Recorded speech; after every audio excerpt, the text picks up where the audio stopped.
नमस्कार. मी गुरुजी वैभव सर्वज्ञ आपल्या सगळ्यांचं स्वागत करतो. आज आपण या ठिकाणी त्र्यंबकेश्वर क्षेत्रावरती होणाऱ्या त्रिपिंडी श्राद्ध या विषयाबद्दल काही जाणून घेणार आहोत. त्रिपिंडी श्राद्ध हा जो विधी आहे हा श्री क्षेत्र त्र्यंबकेश्वर या ठिकाणी केला जातो. संपूर्ण भारतामध्ये त्र्यंबकेश्वर हे एकमेव असं क्षेत्र आहे ज्या ठिकाणी त्रिपिंडी श्राद्ध या विधीसारखे काम्य श्राद्ध केले जातात.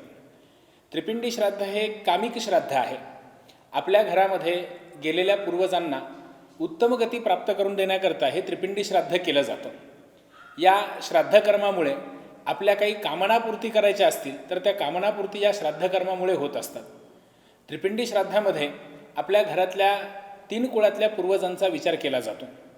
घरामध्ये आपल्या वडिलांच्या कुळातल्या 7 पिढ्या, आईकडचं कुळ आणि आपल्या विवाहोत्तर पत्नीकडच्या कुळाचा, आपल्या गुरूंकडच्या कुळाचा, या सगळ्या कुळांचा विचार त्रिपिंडी श्राद्ध या कर्मामध्ये केला जात असतो.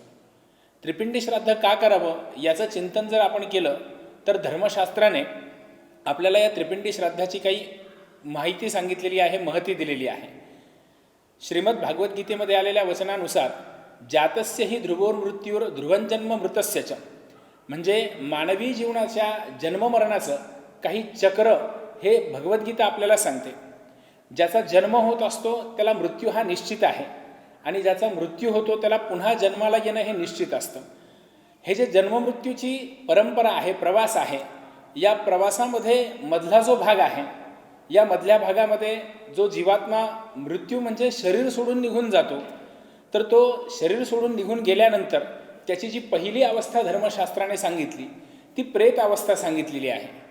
आणि या प्रेत अवस्थेला ज्यावेळेला एखादा आत्मा जात असतो त्या प्रेत अवस्थेला गेल्यानंतर प्रेतत्वातनं त्याची मुक्ती व्हावी याकरता त्रिपिंडी श्राद्ध हे मुख्य कर्म करायला सांगितलेलं आहे.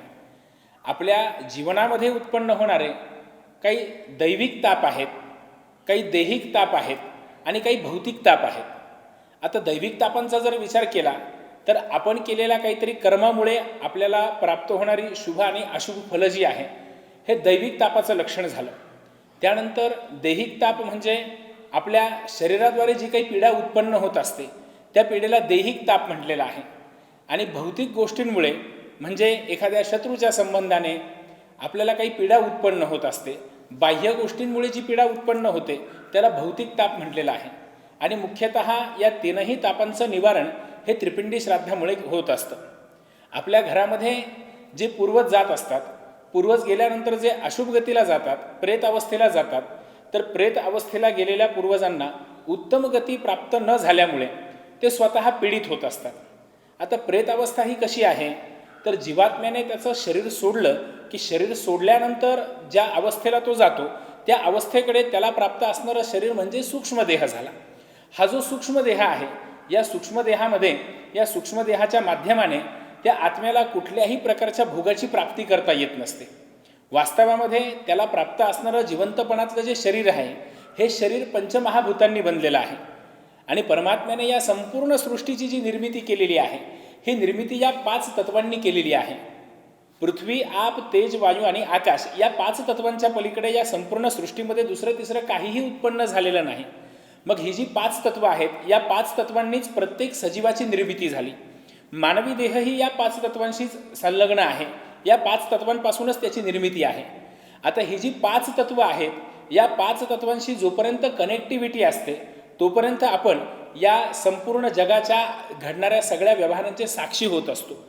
या 5 तत्वांशी आपला संबंध संपला की आपल्याला या सृष्टीशी संबंध संपवावा लागतो, सृष्टीशी संबंध आपला संपतो. याचं कारण असं आहे की हे 5 तत्व जे आहेत हे 5 तत्वच या सृष्टीवरती कार्यरत आहेत. मग आता ज्यावेळेला एखादा आत्मा शरीर सोडून निघून जातो त्यावेळेला त्याच्याकडे देह नाही आणि हा देह नसल्यामुळे त्याला जे जे काही भोग समोर दिसतात ते सगळे समोर दिसूनही त्याला कुठल्याही भोगाची प्राप्ती करता येत नसते. कारण वास्तवामध्ये एखादा भोग आपल्याला प्राप्त करायचा आहे, एखादी इच्छा पूर्ण करायची आहे, तर हा भोग प्राप्त करण्याकरता आपल्याकडे माध्यम जे असतं ते शरीर असतं. आणि ज्यावेळेला हे शरीरच आपल्याकडे राहत नाही त्यावेळेला या कुठल्याही भोगाची प्राप्ती होत नसते. त्यामुळे अशी प्राप्ती न झाल्यामुळे हे जे कोणी गेलेले पूर्वज असतात ते प्रेत अवस्थेला जर तसेच राहिले तर प्रेत अवस्थेला राहिल्यानंतर त्यांना ह्या भोगाची प्राप्ती करता न आल्यामुळे ते स्वतःला पीडा निर्माण होत असते त्यांना. आणि त्यांना जर पीडा निर्माण झाली तर तीच पीडा ते आपल्याला निर्माण करत असतात. आता पूर्वज आपल्याला पीडा निर्माण करतात म्हणजे नेमकं कसं? तर पूर्वजांची जी पीडा आहे ही पीडा आपल्या जीवनामध्ये, दैनंदिन जीवनामध्ये घडणारा जो प्रापंचिक व्यवहार आहे, या प्रापंचिक व्यवहारामध्ये निर्माण होणाऱ्या अडचणी म्हणजे त्यांच्याकडनं येणारी ही पीडा असते. वास्तवामध्ये कोणतेही पूर्वज आपल्या कुलाला त्रास व्हावा असा उद्देश कधीच ठेवत नसतात. परंतु ही जी प्रापंचिक पीडा उत्पन्न होते याचं मुख्य कारण असं असतं की ते आपल्या कुलाकडनं अपेक्षा करतात. मी ज्या अवस्थेला आहे या अवस्थेपासनं माझी मुक्ती झाली पाहिजे, या अवस्थेपासनं माझी सुटका झाली पाहिजे.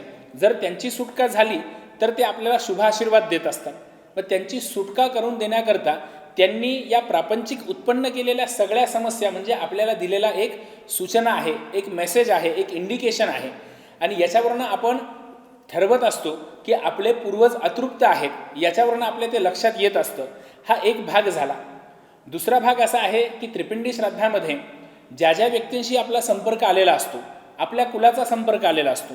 काही जण आपल्या आयुष्यामध्ये असे असतात की ज्यांचा कधीकधी आपल्याला आपल्या घराण्याशी, आपल्या कुलाशी काहीतरी प्रेमाचा संबंध उत्पन्न झालेला आहे. काही घरं अशी असतात किंवा काही व्यक्ती अशा असतात की ज्यांच्याशी कधीतरी क्रोधाने काही संबंध उत्पन्न होत असतो. या क्रोधामुळे, प्रेमामुळे जे काही संबंध उत्पन्न झाले, असेही गेलेले जे पूर्वज आहेत ते सुद्धा गेल्यानंतर जर क्रोधाने काही संबंध उत्पन्न झाला तर प्रेत अवस्थेला गेल्यानंतर ते आपल्याला त्रास देण्याची शक्यता असते.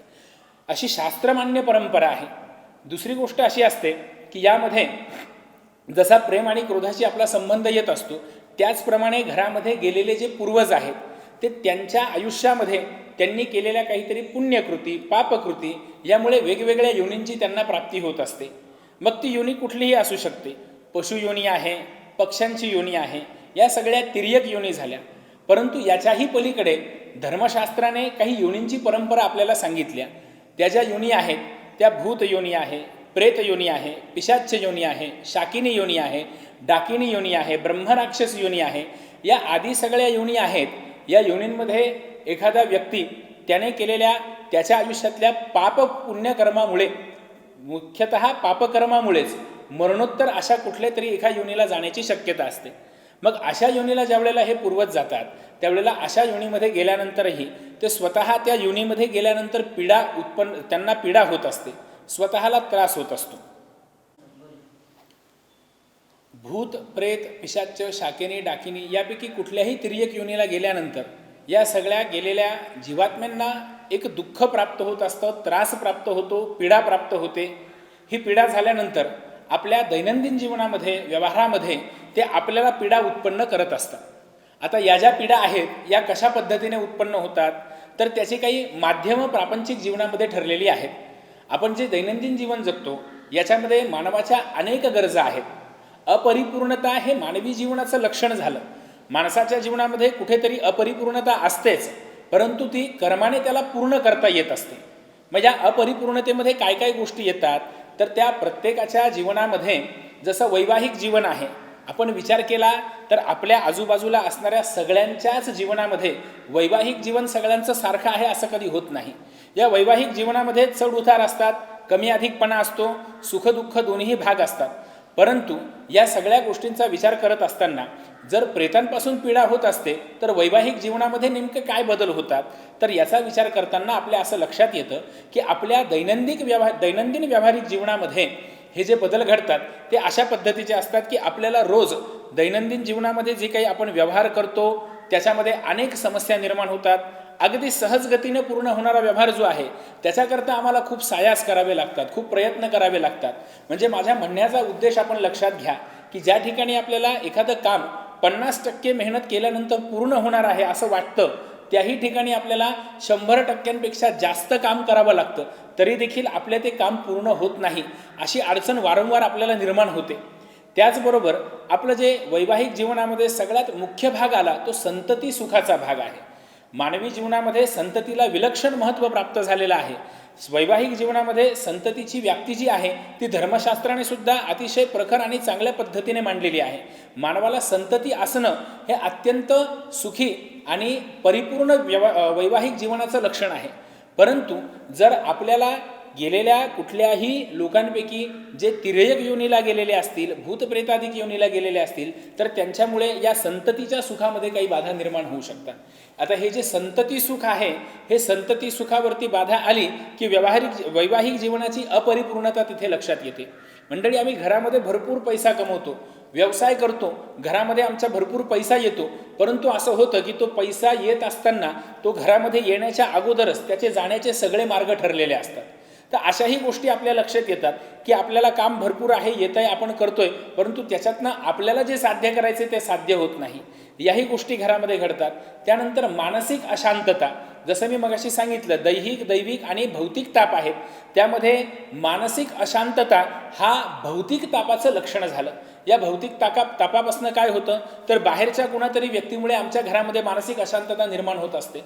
दुसरी गोष्ट, घरामध्ये आमचे जे काही नातेवाईक आहेत, मित्रपरिवार आहे, आप्त इष्ट आहेत, यांच्यापासून काहीतरी आम्हाला बाधा उत्पन्न होते, त्यांच्यापासून काहीतरी आमच्यावरती कलुषित उत्पन्न निर्माण केले जातात आणि त्याच्यामुळे घरामध्ये अशांततेचं वातावरण निर्माण होतं. घरामध्ये सतत भांडण होणे, घरामध्ये पती पत्नी या दोघांमध्ये संवाद नसणे, पती पत्नी यांच्यामध्ये नेहमी वाद होत राहणे, वैवाहिक जीवन जर विवाह झाला असेल तर वैवाहिक जीवन आहे त्या स्थितीला थांबून जाणे किंवा पती पत्नी यांनी एकमेकांपासून वेगळं होणे, ज्याला सध्याच्या भाषेमध्ये आपण डायव्हर्स म्हणत असतो, इथपर्यंत गोष्टी वैवाहिक जीवनाच्या सुखाच्या आपल्या जातात. या कशामुळे जातात तर याचा जर आपण विचार केला तर हा विचार जातो आपला संपूर्णतः पितरांच्या तृप्तीकडे. जर आपल्या घरामधले गेलेले पूर्वज तृप्त नसतील तर या सगळ्या गोष्टी आपल्याला निर्माण होत असतात. मग या पूर्वजांची तृप्ती कशी होते तर या पूर्वजांची तृप्तीला माध्यम जे आहे ते माध्यम सांगितलं त्रिपिंडी श्राद्ध.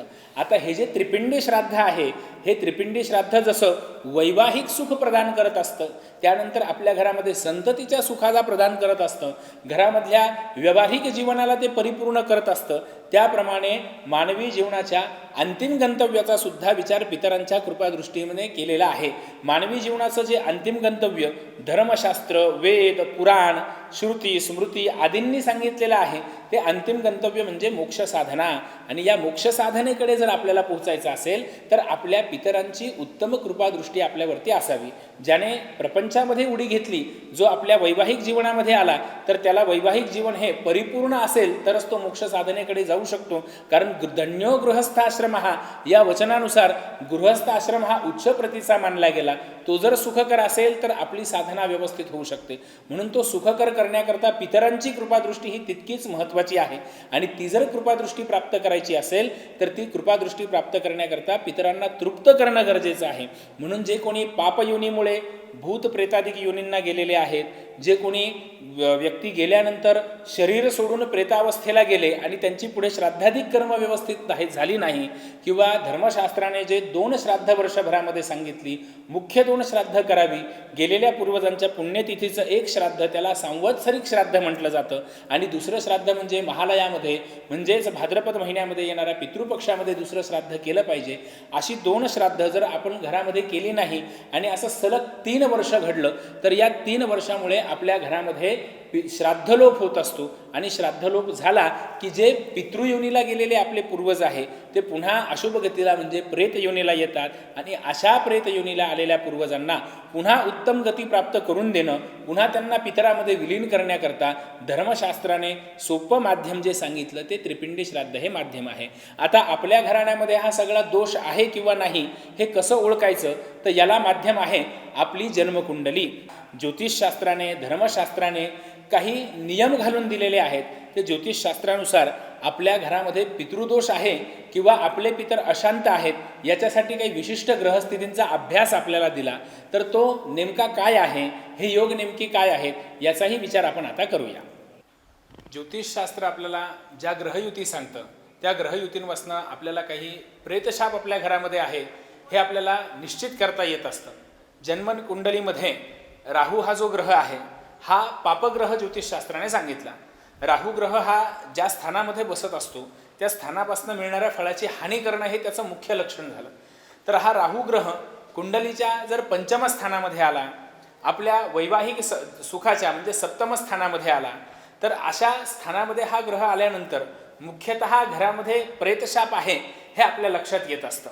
मुख्यतः 5म स्थान हे संततीचं स्थान आहे आणि अशा स्थानामध्ये जर राहू ग्रह आला तर तो राहू ग्रह त्या स्थानामध्ये आल्यानंतर तो प्रेतशाप आहे हे प्रथम दर्शनी आपल्याला दर्शवत असतो. राहूसोबत जर गुरु हा ग्रह आपल्या पत्रिकेमध्ये आला आणि विशेषतः तो पंचम स्थानामध्ये आला, सप्तम स्थानामध्ये आला, जन्मकुंडलीच्या चतुर्थ स्थानामध्ये आला किंवा जन्मकुंडलीच्या दशम स्थानामध्ये आला, तर ही आपली मुख्य 4-5 स्थानं आहेत की जी आपल्याला प्रापंचिक सुख देत असतात.